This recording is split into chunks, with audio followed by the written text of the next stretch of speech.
یہاں میں ایک بات بتا دوں، میں کرکٹ میچ دیکھتا نہیں ہوں، اطلاعات مل جاتی ہیں، 2 منٹ کی بات کر کے اپنے ٹاپک پہ چلوں گا، کیونکہ یہ بھی ٹینشن بہت ہو رہی ہے لوگوں کو، پاکستان ہار گیا، پاکستان ہار گیا، پاکستان ہار گیا۔ تو کیا ہو گیا؟ ہار گیا بھائی، گیند بلے کا میدان ہے، ہار جائے کچھ اس سے کچھ بھی نہیں ہوتا۔ پاگلوں کی طرح وہ کھلاڑی بھی پڑے ہوئے ہیں میدان میں، وہ بھی کلا بازیاں کھا رہے ہیں جیسے پتہ نہیں کیا ہو گیا۔ تو ہمیں تو نہ جیتنے کی کوئی خاص خوشی ہوتی ہے، نہ ہارنے پر کوئی خاص بولو غم ہوتا ہے۔ کھیل ہے یار، کھیل کو کھیل سمجھو تو وہ پاگل ہے، تم تھوڑی پاگل ہو۔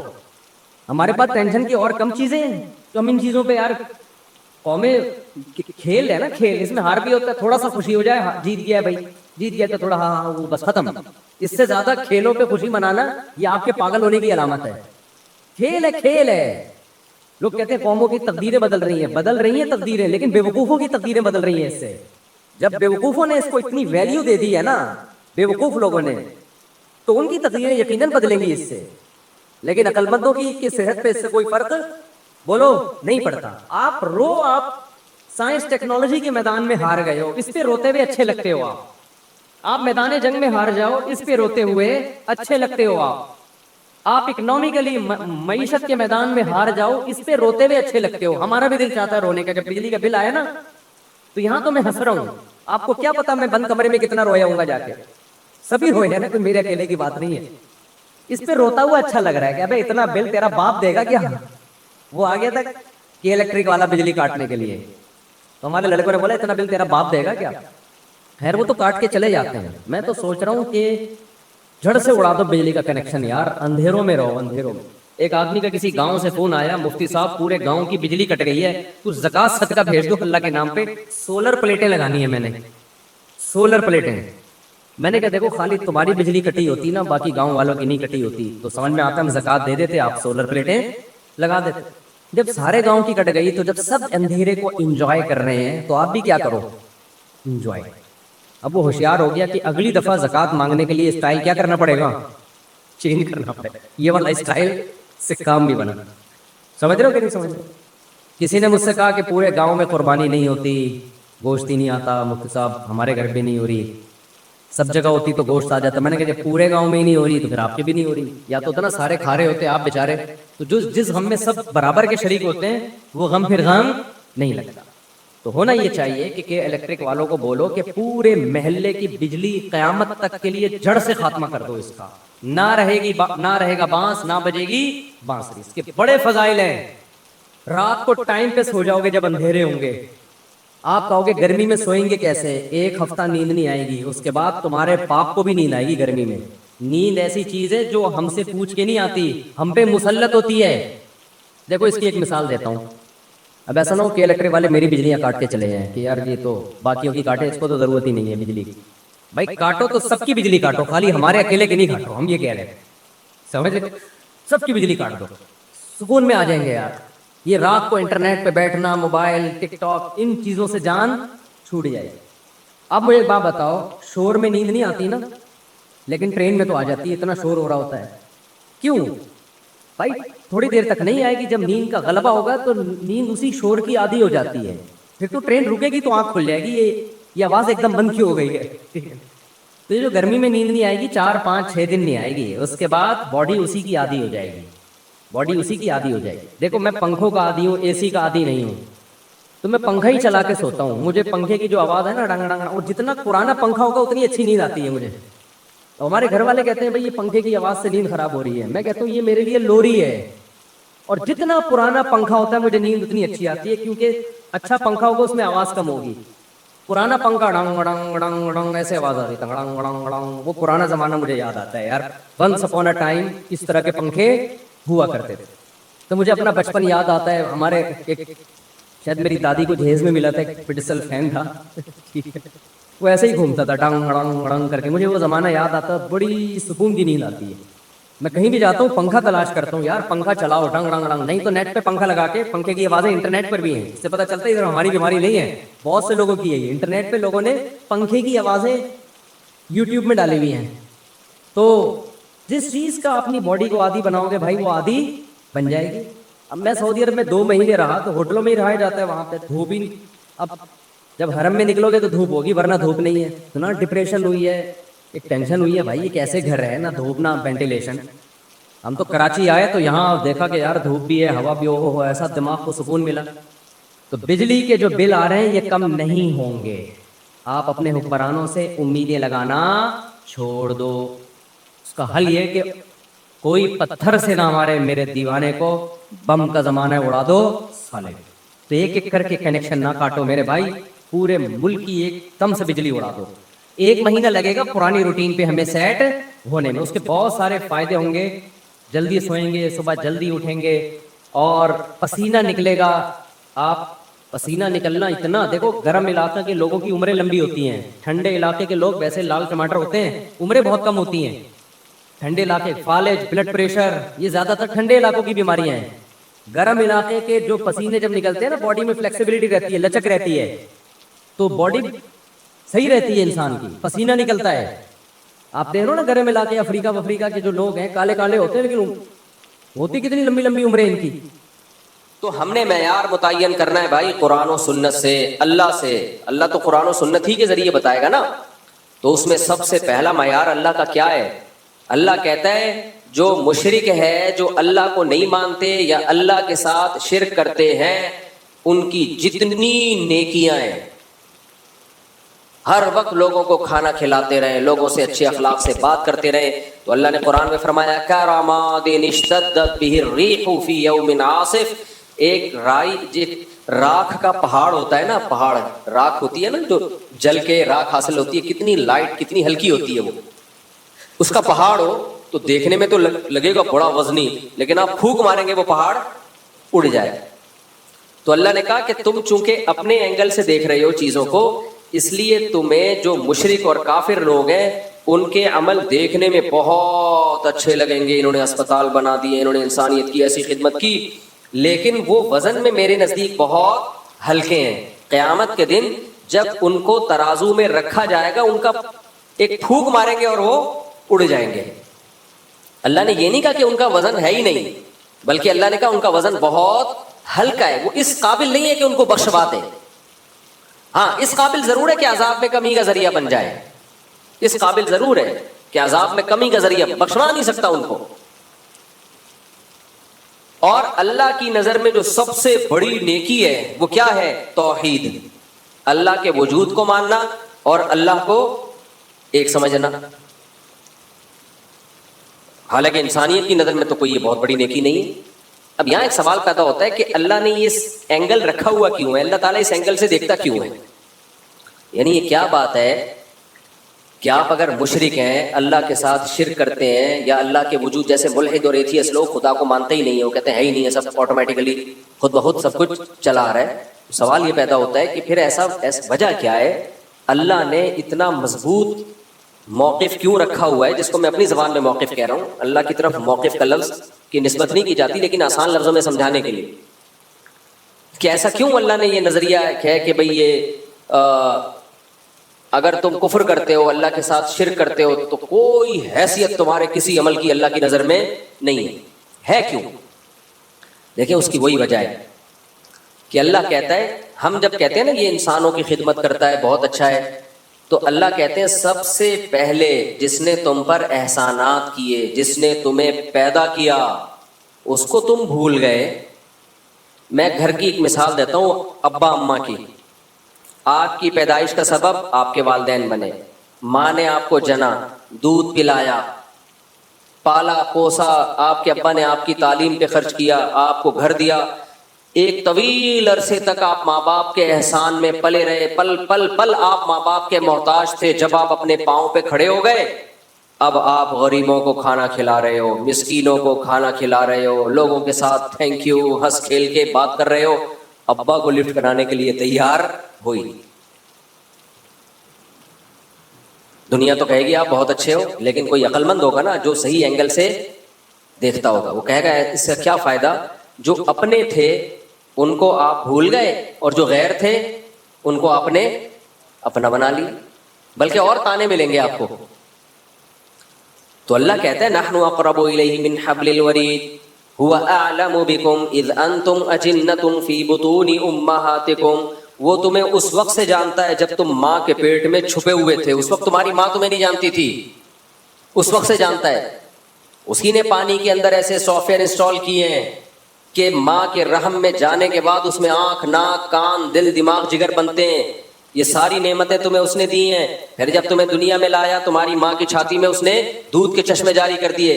پھر ماں کو جو ممتا دی، بے پناہ محبت دی، یہ بھی آٹومیٹیکلی نہیں ہے. خدا کا انکار کرنے والے ہر چیز فطرت پہ ڈال دیتے ہیں کہ نیچر نے یہ سکھایا ہے. بھائی یہ نیچر تو اندھی بہری گونگی ہے، وہ کیا سکھائے گی کسی کو؟ اس کے ہاتھ ہیں، اس کے پاؤں ہیں، اس کی ٹانگیں ہیں، اس کے پاس اسپیکنگ پاور ہے جو وہ سمجھائے گی. اللہ نے دیکھو اپنے وجود کو ثابت کرنے کے لیے نا کیسی کیسی مثالیں دی ہیں. ہم یہ کہتے ہیں نا ماں کی محبت نیچرل ہے، تو سانپ میں کیوں نہیں ہے؟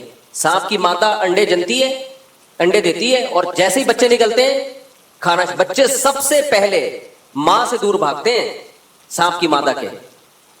نہیں آئی میرا خیال ہے بات. اگر یہ نیچرل ہوتا تو سانپ کی جو بچے جب وہ جنتی ہے تو اس کی ممتا کہاں چلی جاتی ہے اس وقت؟ آپ کہہ سکتے ہو تو زہریلا جانور ہے سانپ، تو اس کی نیچر ہی یہی ہے کہ وہ محبت ہی نہ کرے کسی سے. مچھلیوں کو دیکھ لو آپ، میں نے تو ایکویریم میں مچھلیاں بہت پالی ہیں.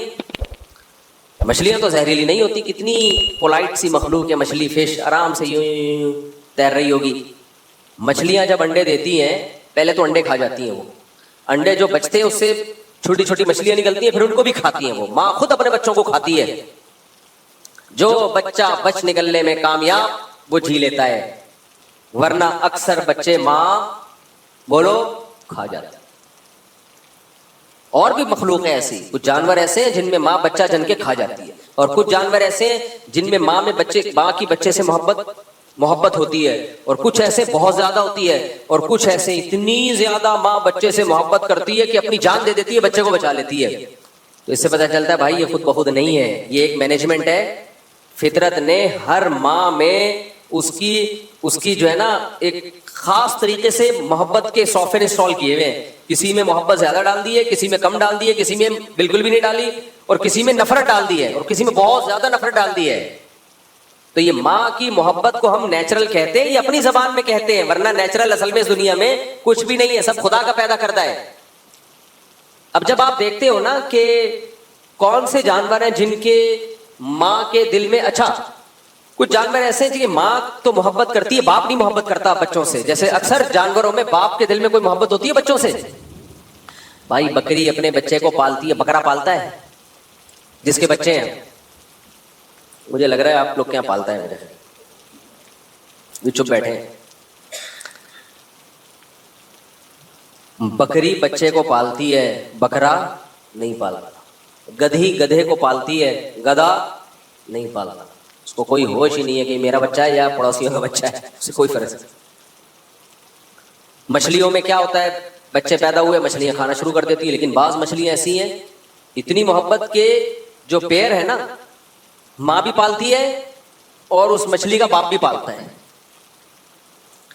تو اگر یہ خود بخود ہو رہا ہوتا نا تو اس میں اتنی خوبصورت مینجمنٹ نہ ہوتی. اب سائنسدانوں نے جب غور کیا نا کہ کون سی جانور ایسا ہے جس کی ماں میں محبت بہت زیادہ ہے، کسی میں کم ہے، کسی میں ماں اور باپ دونوں میں ہے، اور کسی میں بالکل بھی نہیں ہے، تو دیکھا کہ جن جانوروں کا گروتھ ریشو بہت کم ہے اور وہ بہت کم ہے، ان میں ماں کی ممتا بہت زیادہ. اور کچھ جانور ایسے جن کا گروتھ ریشو بھی کم ہے اور ان میں بچوں کے مرنے کے چانسز انوائرمنٹ اور ماحول کی وجہ سے بہت زیادہ ہیں، تو ان میں ماں کی اور باپ کی ممتا زیادہ نہیں بلکہ بہت سے بھی زیادہ ہے.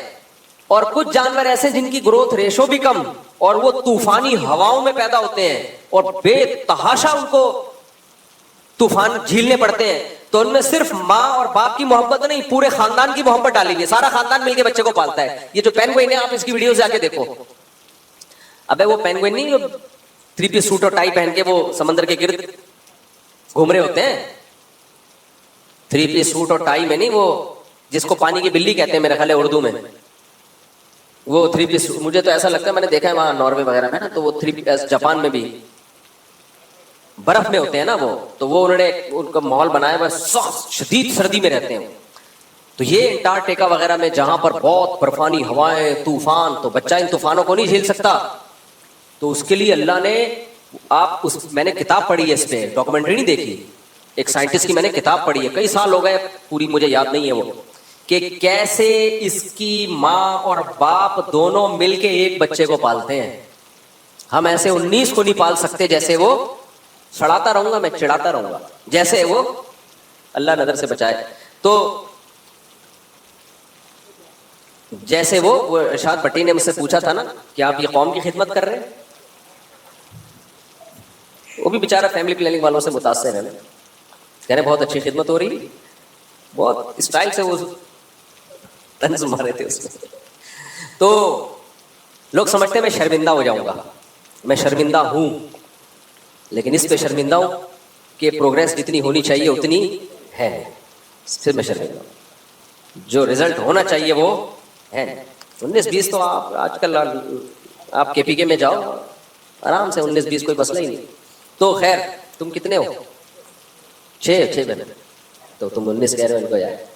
خیر وہ ایک آدمی سے کسی نے پوچھا آپ کے کتنے بچے, آپ کے ابا کیا کرتے ہیں؟ انہوں نے کہا ہم لوگ 28 بہن بھائی ہیں. تو اس نے کہا میں پوچھ رہا ہوں آپ کے ابا کرتے کیا ہیں؟ کہہ رہے میں نے بتایا نا ہم لوگ 28 بہن بھائی ہیں. کہہ رہا میں پوچھ رہا ہوں کرتے کیا ہیں؟ تو کہہ رہے یہ کام نہیں ہے کیا؟ یہ کام, خیر وہ ایک مزاح تھا. تو پینگوئن کو دیکھ لو, آپ ڈاکومنٹریز دیکھیں, اس کی کتابیں پڑھیں اس کے بارے میں, گوگل پہ سرچ کریں, کیونکہ چھکڑ ہیں, برفانی طوفان آتے ہیں, اس بچے کو کا سروائیو کرنا بہت مشکل. لیکن اس کے ماں باپ اس بچے کو جننے میں اور پالنے میں اتنی تکلیف اٹھاتے ہیں, ایسے جان جوکھوں میں کھیل کر اس کی ہیلپ کرتے ہیں, اپنے بچے کو پالتے ہیں. اور پھر اس کے بعد باقی خاندان بھی ساتھ دیتا ہے. وہ پورا پریوار جو ہے نا جھنڈ میں جا رہے ہوتے ہیں, چلو جی ماں پیچھے رہ گئی تو دوسری انٹی آتی ہیں اس کو گلے لگا لیتی ہیں. انسانوں میں ایسا نہیں ہے, دوسری انٹی آئیں گی وہ اس کو گلے لگا لیں گے, چل بھائی جب تک تیری ماں نہیں آتی تھوڑی دیر کے لیے برفانی ہواؤں سے میں تجھے بچا لیتی ہوں.